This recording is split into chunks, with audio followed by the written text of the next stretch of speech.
Welcome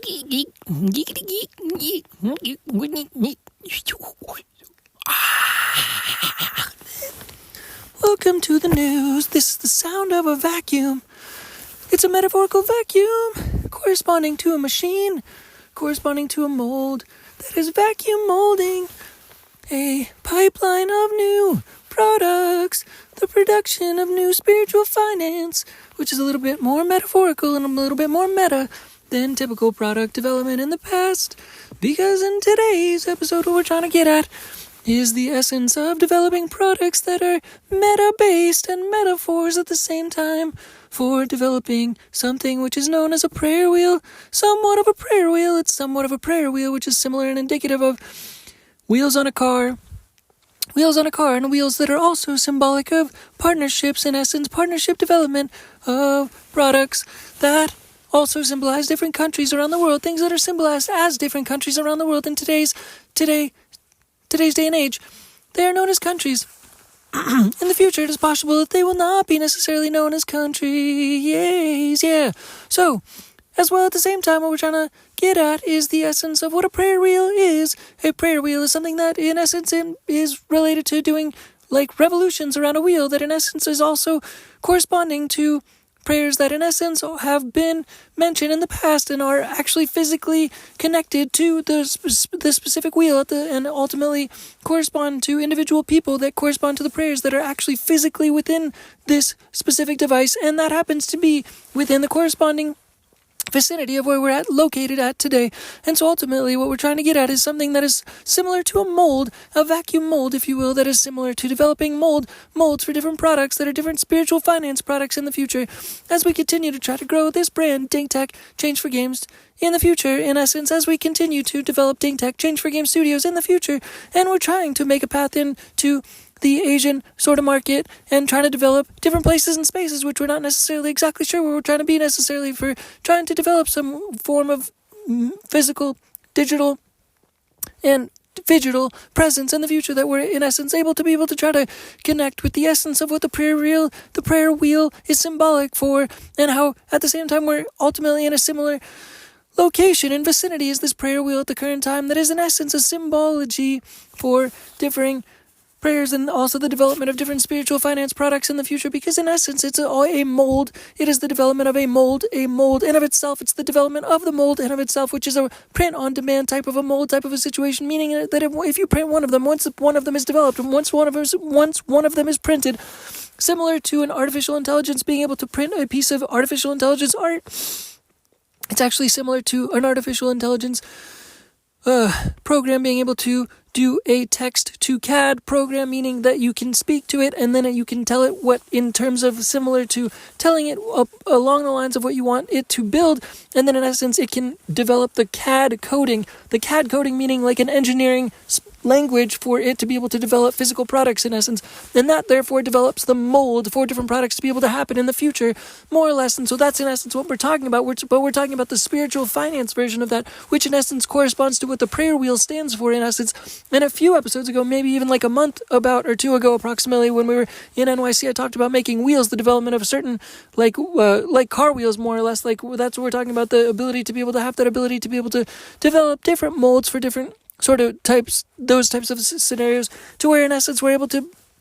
have the ability to be able to print out different wheels for different cars or different bicycles or different things, to be able to change the structure and the dynamic nature of the structure, to be able to have an interesting and intricate design. And it also could just be hubcaps after all, but ultimately what that symbolizes, or is symbolic for, is the essence or the interest to be able to develop prayer wheels in essence, in this instance, which is also a connection to partnerships, the essence and the interest to be able to develop partnerships, to be able to have that as the first principal interest ultimately. But the spiritual finance version of wheels in this prayer wheel type of a version of a prayer wheel is the essence of having that prayer wheel methodology mentality for all countries in the world, as we try to scale ourselves into all countries in the world, after all, to be able to have some significant little bit of a presence, after all, that sort of creeps into societies all around the world, sort of like a presence of a certain type of a product that just exists in a certain corner of every country in the world, so that those collectively can try to be able to speak to each other, to try to collectively, in the spiritual finance sense, be able to have the ability to interconnectively be able to speak to each other in like an unknown, written, unpeculiar, unfamiliar like lingo or code or like similar like animal communication, I guess, to be able to speak to each other, all the little products sending out little star molecular energy between each other and through each other and in between the air in a uniquely aligned and designed and connective frequencies that are all sort of trying to speak to each other, to try to be able to connect each other from all the countries' perspectives of all around the world, to be able to then unite all the countries, to be able to then develop connection and unity and humanity that is common interest for the greater common interest for all humans in the world and also all animals in the world at the same time, so that ultimately there's an essence of connectivity which also corresponds in a deeper fashion to all animal connection, to all human connection in the world, because once humans become connected, then all living creatures in the world are able to be just a little bit more respected, and that enhancement of that respect level enhances and steps up and increases and improves conceptually, all aligned in one evolution of growth and evolution of elevation in terms of mutual respect and mutual connectivity among all of us, especially in the nature and the interest for animals to be able to connect to human methodology and human mentality and human mindfulness and human connectivity to animals for the greater purpose of humanity and for humans and for the happiness and fulfillment of humans, because in essence there's a lot of mishaps, especially with the day and age where a lot of things are changing and corresponding to varying industries coming up and going down, and such things as the age of artificial intelligence comes through in the cracks in the pipelines of humanity, consistent changes in a similar fashion to how there is disparity and there's negative feelings in the backgrounds of all of these changes that are happening in different industries, because different people are influenced in terms of like the methodologies of how company structures are being developed and developed and upheld and then dismantled in other departments. It makes an influence in people's lives in essence. And one thing that is also true in the same thing with the animal world and the animal shelter world is they come and they go, and it's just a terrible, negative, derogatory way of looking at life ultimately in terms of these living creatures that are ultimately very interesting and unique in terms of humanity and also the animal world. There is this taking them for granted, in essence, this interesting, magical, interesting energy, because life moves at a pace that just appreciates the speed of life not being appreciated, so that ultimately this appreciation ability is passed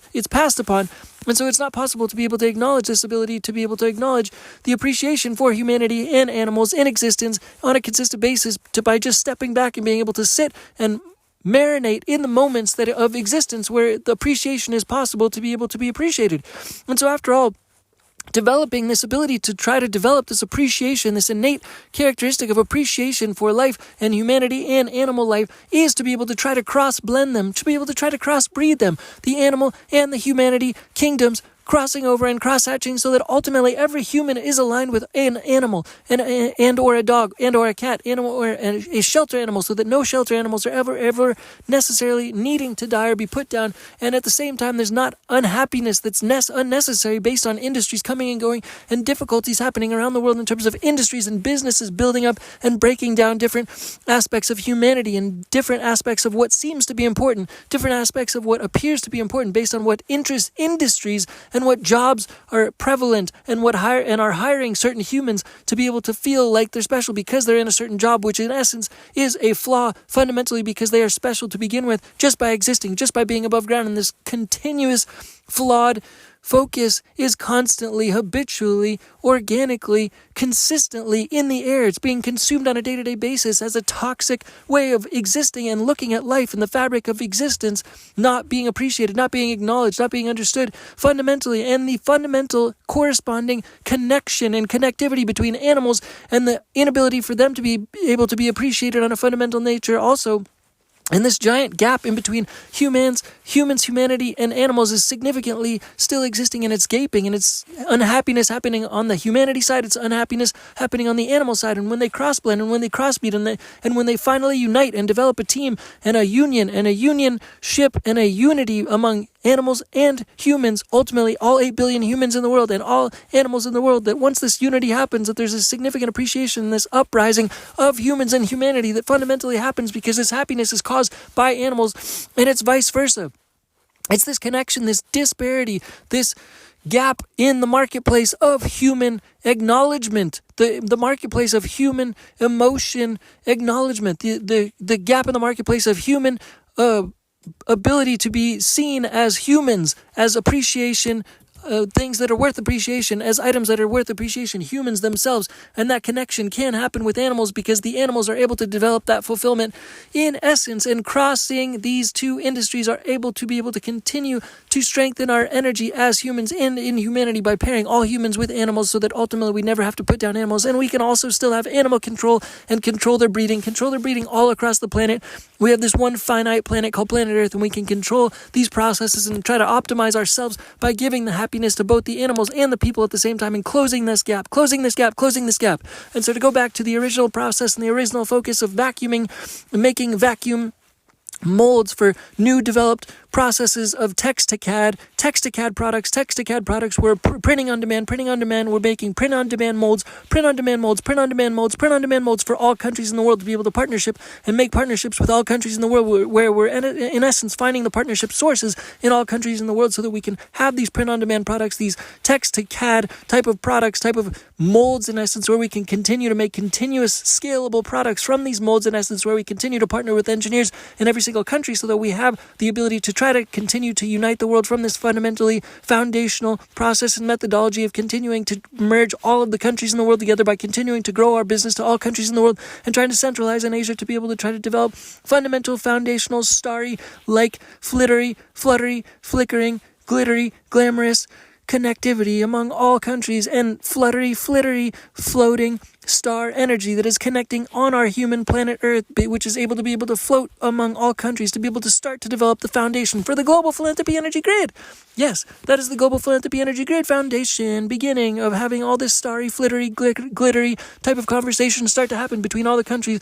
with our foundational molding products that start with the prayer wheel scaling methodology, mindset methodology, scaling of the prayer wheel mindset methodology, scaling of prayer wheel mindset methodologies around all the prayer wheel scaling, print-on-demand product methodology, mindset expansions to all countries in the world to be able to try to blend together, so all countries in the world have the global philanthropy energy grid to be able to connect everybody in the world, the global philanthropy energy grid to ignite and connect and develop the fundamental connections between all of humans and all of humanity and all of the animals and all of the animal kingdom together, combining the greatest union and the greatest alliance of them all. Yeah, Ding Tech, Change for Games Studios, Ding Tech, Change for Games. Ding Tech, bye. Thanks, bye. Peace, bye.